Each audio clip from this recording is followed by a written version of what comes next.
Assalamualaikum warahmatullahi wabarakatuh. Bismillahirrahmanirrahim. Alhamdulillahi rabbil alamin. Wassalatu wassalamu ala asyrafil anbiya'i wal mursalin wa ala alihi wa sahbihi ajma'in, amma ba'd. Saudara pemirsa yang budiman dimanapun Anda berada, selamat berjumpa kembali melalui acara Kultum Ramadan yang kali ini dengan tema fokus beribadah di 10 hari terakhir bulan Ramadan. Para pemirsa yang dimuliakan Allah Subhanahu wa taala, Ramadan ibarat toko yang amat besar yang menjajakan segala bentuk kebutuhan. Ibarat seperti giant store yang dimana di situ banyak sekali barang-barang yang sangat menarik untuk kita beli.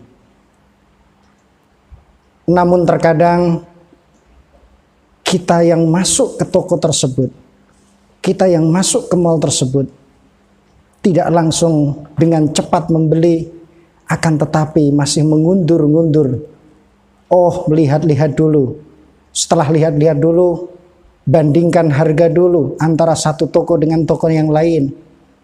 Setelah itu baru mencari modelnya, baru mencari warnanya.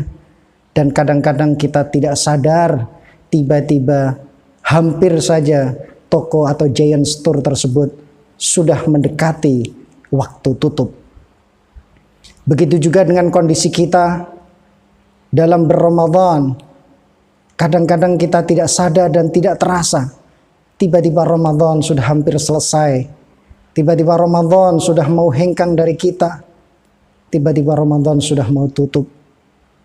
Oleh karena itu, jangan terpesona dengan apa yang kita lihat di dalam toko tersebut, tapi bersegeralah untuk mencari barang yang Anda butuhkan. Begitu juga dengan bulan Ramadan ini, kita harus fokus, kita harus spesialkan, prioritaskan amal-amal apa saja yang harus kita garap dengan betul. Amal-amal apa saja yang harus kita laksanakan dengan sebaik mungkin. Apalagi waktu kita tinggal 10 hari, apalagi bulan Ramadan sudah hampir selesai, maka ini harus ada semacam prioritas dalam beribadah. Saudara pemirsa yang dimuliakan Allah Subhanahu wa taala, di 10 hari terakhir ini memang kita harus berbeda dengan hari-hari sebelumnya dalam hal semangat untuk menunaikan ibadah. Karena inilah yang dicontohkan oleh Rasulullah sallallahu alaihi wasallam. Ani Sayyidah Aisyah radhiyallahu taala anha, kana Rasulullah sallallahu alaihi wasallam shadda mi'zarahu idza dakhala al-'ashra. Shadda mi'zarahu wa ahya lailahu wa ayqadha ahlahu. Rawahul Bukhari.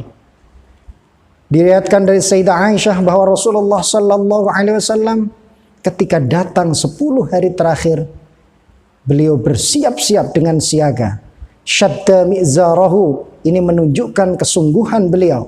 Wa ahya lailahu, dan menghidupi malam-malamnya dengan amalan ibadah. Wa aiqadha ahlahu, bahkan beliau membangunkan keluarganya untuk qiyamul lail dan seterusnya. Bahkan Sayyidah Aisyah juga meriwayatkan dalam sebuah hadis yang lain, kana Rasulullah sallallahu alaihi wasallam yajtahidu fil 'ashril awakhir ma la yajtahidu fi ghairi. Rasulullah sallallahu alaihi wasallam yajtahidu fi 'ashril awakhir, bersungguh-sungguh dalam beribadah yang tidak ditemui di hari-hari yang lain.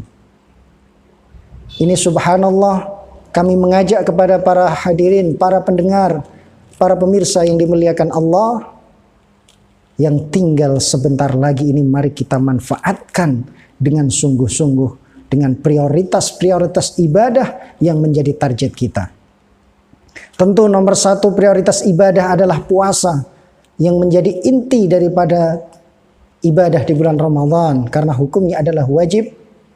Maka sebisa mungkin puasa ini menjadi branded kita, menjadi barang yang berharga, dan kita upgrade puasa kita menjadi puasa yang semula hanya sekedar menahan makan, haus, tidak kumpul dengan istri, menjadi puasa khusus. Puasanya orang-orang saleh, di mana panca indera kita juga harus berpuasa. Mulut kita berpuasa, mata kita berpuasa, tangan dan kaki kita juga ikut berpuasa. Kemudian prioritas ibadah kedua adalah tarawih dan qiyamul lail. Kita semakatkan kembali, tidak hanya tarawih setelah sholat Isya, tambah setelah kita bangun tidur di tengah malam, kita isi dengan sholat malam. Ada sholat tahajud, ada sholat hajat, ada sholat taubah, ada sholat tasbih. Silahkan kita upgrade qiyamul lail. Kemudian prioritas ibadah ketiga adalah bersedekah. Karena Rasulullah Shallallahu Alaihi Wasallam adalah ajwadun nas, wa kana ajwadu ma yakunu fi Ramadan.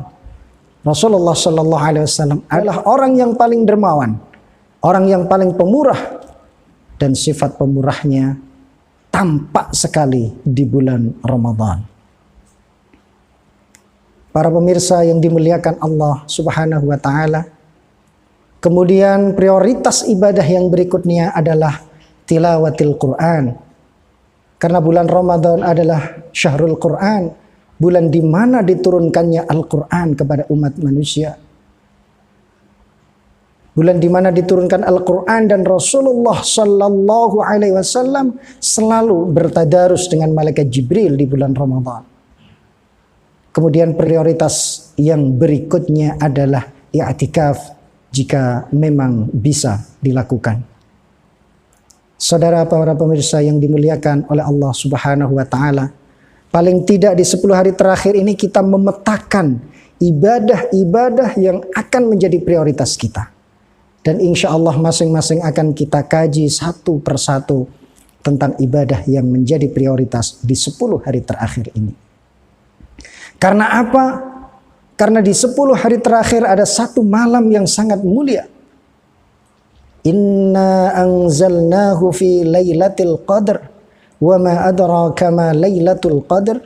Lailatul qadri khairum min alfi syahr. Bahwasanya di malam 10 malam terakhir ini ada satu malam yang disebut dengan malam Lailatul Qadar. Memang kapan turunnya malam Lailatul Qadar masih banyak diperbincangkan oleh para ulama dan di sana terjadi perbedaan pendapat. Namun jumhurul ulama, mayoritas ulama mengatakan Lailatul Qadar terjadi pada 10 terakhir dan terlebih-lebih di malam-malam yang ganjil. Ada Ibnu Abidin yang juga berpendapat Lailatul Qadar ini bisa berputar dan berpindah-pindah dari satu tanggal ke tanggal yang lain di bulan Ramadan. Sementara Ibnu Razin Al-Uqaili As-Sahabi mengatakan Lailatul Qadar terjadi pada tanggal pertama bulan Ramadan. Kemudian Ibnu Syaibah dan Tabrani menyebutkan Lailatul Qadar terjadi pada malam 17 atau malam nuzulul Quran, dan Al-Malikiyah dan sebagian besar ulama dari Hanabilah menyebutkan Lailatul Qadar terjadi pada malam 27 Ramadan. Meski ada perbedaan pendapat, tapi kalau kita berpegang pada jumhurul ulama, mayoritas ulama mengatakan Lailatul Qadar terjadi pada malam yang ditentukan di 10 hari terakhir dan lebih diharapkan di malam-malam yang ganjil. Para pemirsa yang dimuliakan Allah Subhanahu wa taala, ketika malam-malam Lailatul Qadar, minimal apa yang bisa kita lakukan di 10 hari terakhir ini?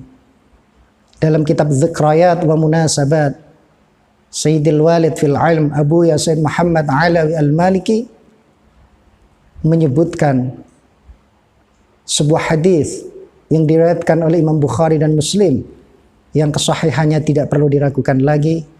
Man qama lailatal qadari imanan wa ihtisaban ghufira lahu ma taqaddama min dzambihi. Rawahul Bukhari wa Muslim. Barang siapa yang melakukan qiyamul lail di malam Lailatul Qadar dengan keimanan, yakin, wahtisaban, dan dengan ikhlas, ghufira lahu ma taqaddama min dzambih, maka Allah akan mengampuni dosa-dosanya yang telah lalu. Hadis ini sahih karena diriwayatkan oleh Al-Bukhari dan Muslim. Kemudian kalau kita kaji yang disebut dengan qiyamul lailatul qadar, itu sekadar apa? Sehingga kita dianggap mendapatkan Lailatul Qadar jika malam itu telah turun Lailatul Qadar, itu kadarnya seberapa? Apa kita harus sholat mulai dari maghrib sampai subuh? Kalau bisa dilakukan lebih baik.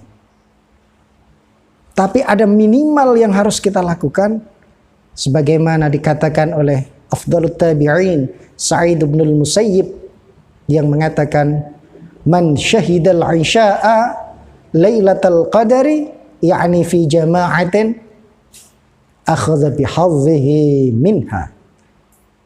Barang siapa yang melakukan sholat Isya dengan berjamaah pada malam di mana malam itu diturunkan Lailatul Qadar, maka dia berarti termasuk mendapatkan bagian daripada Lailatul Qadar.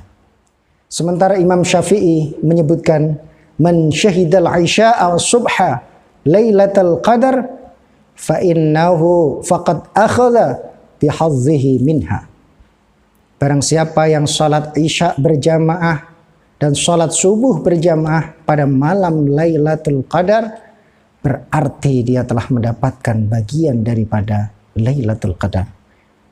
Oleh karena itu dalam kitab Dzikrayat wa Munasabat, Abu Yasin Muhammad Alawi Al-Maliki mengatakan, orang yang selalu berjamaah salat Isya dan selalu berjamaah salat subuh dari awal malam Ramadan sampai akhir Ramadan, yakin dia termasuk orang yang mendapatkan Lailatul Qadar. Inilah para pemirsa yang dimuliakan Allah Subhanahu wa taala. Memang Lailatul Qadar ini sengaja dirahasiakan oleh Allah Subhanahu wa taala, tidak dipastikan pada malam tertentu supaya manusia selalu mencari dan beribadah, tidak terkhusus pada hari itu.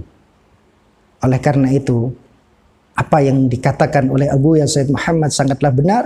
Jika dari awal Ramadan dia rajin selalu mengikuti sholat Isya dan subuh secara berjamaah, maka yakin akan mendapatkan fadilah Lailatul Qadar.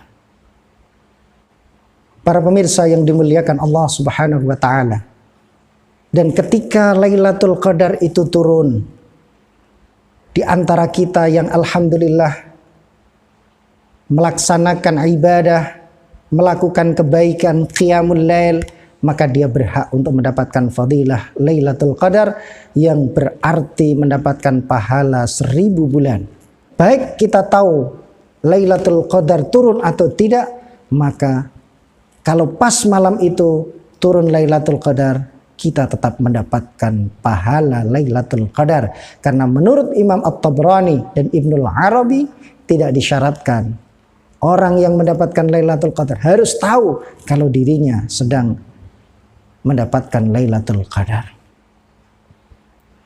Para pemirsa yang dimuliakan Allah Subhanahu wa taala, itu adalah minimal amal yang kita lakukan. Salat Isya berjamaah dan salat subuh berjamaah. Boleh juga tidak harus berjamaah di masjid. Kalau memang tidak bisa ke masjid, silahkan berjamaah dengan keluarganya, dengan anaknya, dengan pasangannya, di rumahnya, atau di mana saja. Kemudian amal apa yang sebaiknya juga bisa dilakukan untuk menambah amalan yang minimalis tadi? Seorang ulama besar, Syekh Sufyan Ats-Tsauri menyebutkan, ad-du'a'u fi hadhihi al-lailah ahabbu ilayya min kasratis shalah. Berdoa, memperbanyak doa pada malam Lailatul Qadar bagi kami lebih senang daripada memperbanyak salat. Sayyidah Aisyah pernah mengatakan dan bertanya kepada Rasulullah sallallahu alaihi wasallam, ketika mendapatkan Lailatul Qadar sebaiknya apa yang dibaca? Maka Rasulullah memberikan doa kepada Sayyidah Aisyah, Allahumma innaka afuun tuhibbul afwa fa'fu anni.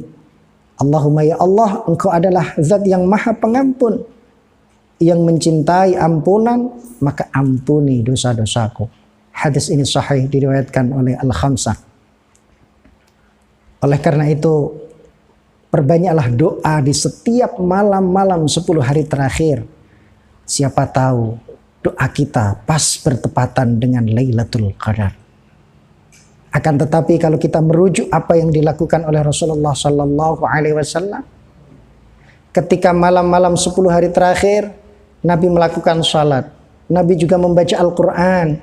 Ketika sampai di ayat yang menceritakan tentang rahmat Allah, beliau berdoa mohon rahmat. Dan ketika beliau membaca Al-Quran sampai pada ayat yang bercerita tentang azab, beliau mohon ampunan kepada Allah.